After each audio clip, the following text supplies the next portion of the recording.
Hello, mes très chers parents. Bonjour. Aujourd'hui, je m'adresse à vous. En attendant, je vais vous souhaiter une excellente semaine et que le bon Dieu nous accompagne, que nos activités prospèrent. À tous ceux-là qui traversent des moments difficiles, que le bon Dieu vous vienne en aide. Soyez forts et déterminés. C'est de ça qu'il s'agit. Surmontez votre difficulté avec de l'expérience, le courage, la détermination et la tolérance. Et Inch'Allah, vous allez y arriver. Aujourd'hui, je viens encore avec des petits messages pour vous. Tous ceux-là qui avaient envie d'entreprendre quelque chose, il y a tous ceux-là qui sont en mesure, mais c'est la peur. Vous avez peur de débuter quelque chose. N'ayez pas peur. Ayez seulement le courage. Restez connectés. Restez positif. Planifiez vos projets et tout va bien, tout ira. Le plus grand souci de l'Afrique, surtout nous les nègres, nous n'avons pas confiance en nous-mêmes. Or, la confiance en soi-même est d'abord le plus important. Vous savez qu'aujourd'hui, si les gens s'enfuient pour traverser l'océan pour aller de l'autre côté, c'est parce que nous ne sommes pas déterminés. Nous ne nous faisons pas confiance à travers de nos éducations. Chaque fois, si je parle, je m'adresse toujours à mes papas, à mes mamans, tantes, etc.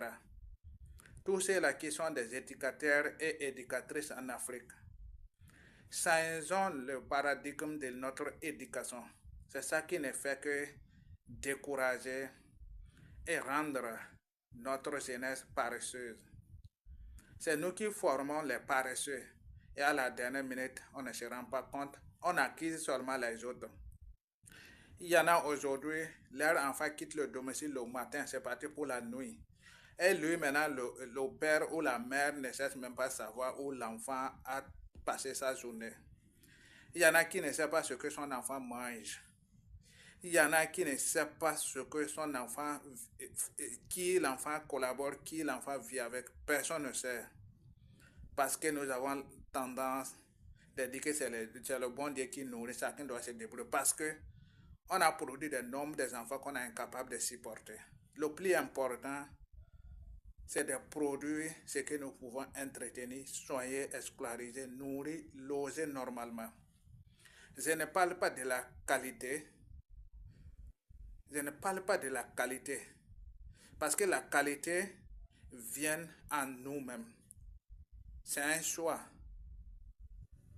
Mais éduquer l'enfant, nourrir l'enfant, c'est une obligation. Tu n'as pas pu nourrir ceux-là que tu as déjà enfantés déjà. Et pourquoi encore évoluer? Parce que toi, on a mis dans ta tête que c'est Dieu qui nourrit. Voilà que le bon Dieu n'a pas un champ quelque part, que tu iras récolter les vivres pour venir nourrir tes enfants. Les céréales sont payants. Ça, c'est vain. Le bon Dieu n'a pas une école à quelque part, là où tu iras scolariser ton enfant gratuitement. Ça n'existe pas. Le bon Dieu n'a pas une boutique à quelque part, là où on prend des fournitures gratuites, tout est payant. Mais toi, tu es fier, tu es d'accord que c'est Dieu qui nourrit. Est-ce que nous sommes normaux en écoutant ceci? Cette presse-là, il faut que nos prêcheurs aussi lisent les documents et bien réfléchir avant de sortir les mots. Il faut qu'ils tournent bien les langues et vraiment faire les études et voir est-ce que ce que nous allons dire, est-ce que ce qui soit de notre bouche, est-ce que ça correspond à nos réalités, est-ce que ça cadre nos réalités, est-ce que ça nous aide, est-ce que ça nous construit. C'est de ça qu'il s'agit. Mes très chers Africains, Africaines, changeons notre paradigme de l'éducation. Permettre à la jeunesse d'avoir le courage d'entreprendre et être accompagné. Écouter la jeunesse, écouter la jeunesse, écouter la jeunesse et suivre la volonté de la jeunesse. Éduquer la jeunesse pour l'avenir de notre très cher continent et tous nos pays en particulier. Il ne faut pas mettre un enfant au monde en pensant que c'est une retraite. L'enfant, c'est un héritier et non que celui, et non que truc, comment dire, sur une retraite.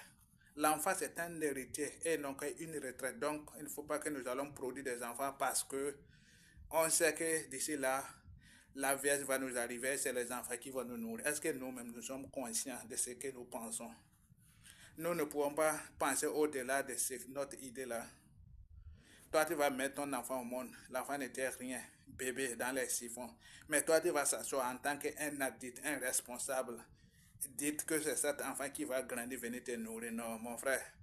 Et même si on est africain, même si nous sommes nègres, même si nous avons la peau noire, on reconnaît que la peau noire n'a pas été peinturée. C'est une créature qui est créée par le bon Dieu, par le même créateur. Donc nous avons le même cerveau, nous avons le même sang, nous avons la même mentalité. C'est l'expérience qui fait la différence. Mais mes très chers parents, on aille à l'école pour élever des moutons. On n'étudie pas pour être mouton. Réveillons-nous, combattons-nous, éduquons bien nos enfants pour l'intérêt de toutes et l'intérêt de tous. C'était la part de votre artiste Bissou Sako. Ciao, ciao.